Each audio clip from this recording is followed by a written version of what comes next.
Boker Tov. Nous continuons ce matin notre explication sur la Tefila de Rosh Hashanah et de Yom Kippour. Notre explication sur le passage Uvechen ten pardecha Hashem Elokeinu al kol ma'asecha ve'matra al kol ma shebarata.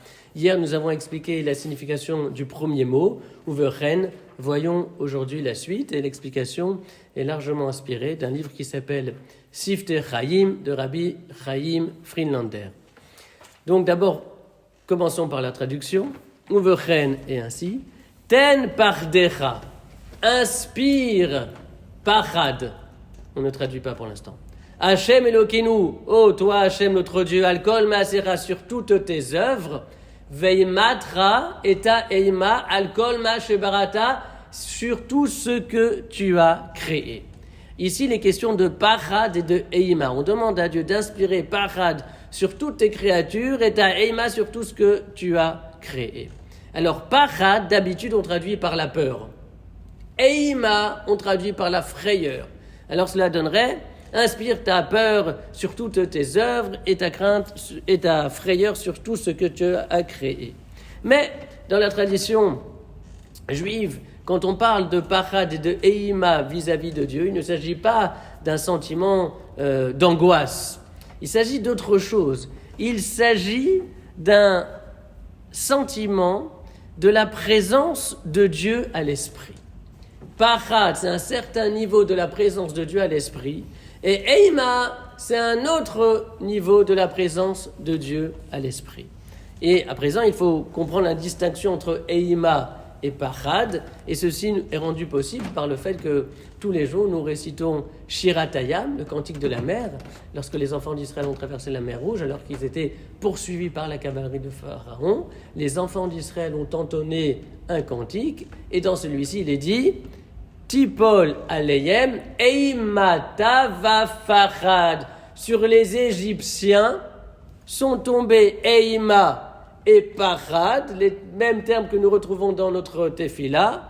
Et Rashi explique la définition de eima et la définition de pachad. Pachad, pachad, nous dit Rashi, c'est alakerovim. C'est quelque chose qui est en rapport avec ce qui est proche. Alors que eima al arechokim, c'est un sentiment que l'on va exprimer vis-à-vis de quelque chose qui est lointain. Autrement dit, pachad, on sait exactement de quoi on doit avoir peur. Tandis que eima, c'est un sentiment un peu plus vague.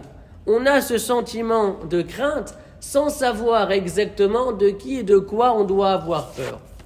Et donc, de cette manière également, on comprend qu'il y a deux termes dans cette formule. Vous avez ma'asera, tes œuvres, et alkol ma'ashebarata, et tout ce que tu as créé. Ma'ase, c'est différent de nivra. Nivra vient de la racine bara, c'est ce que Akadosh Baruch Hu a créé ex nihilo. Donc ce que Dieu a créé, les éléments créés sont des éléments qui sont encore au processus de l'élaboration de leur développement. Dieu les a créés, mais ensuite ils doivent encore se développer. Tandis que justement, ma'asecha, tes œuvres, c'est l'action divine qui a déjà été développée, évoluée, c'est quelque chose qui a grandi, qui a accroît, qui a augmenté, etc. Alors de cette manière, on va pouvoir comprendre la totalité de la formulation. On comprend que pachad, c'est-à-dire une conscience précise de Hachem, est en lien avec ma'asecha, avec tes œuvres, c'est-à-dire avec une conscience qui a déjà su se développer et s'approfondir. Et on comprend alors également que eima, c'est-à-dire une sorte d'intuition de la présence de Dieu, une intuition mais pas plus, est en rapport avec nivra, c'est-à-dire avec ces êtres-là qui commencent leur processus de découverte de Dieu, mais ce processus n'a pas encore abouti. Et demain, nous verrons alors la suite de la Tfila qui relate les conséquences du fait que justement, Akadosh Baruch Hu va inspirer à ses œuvres sa pachad et à ceux qu'il a créés sa eima.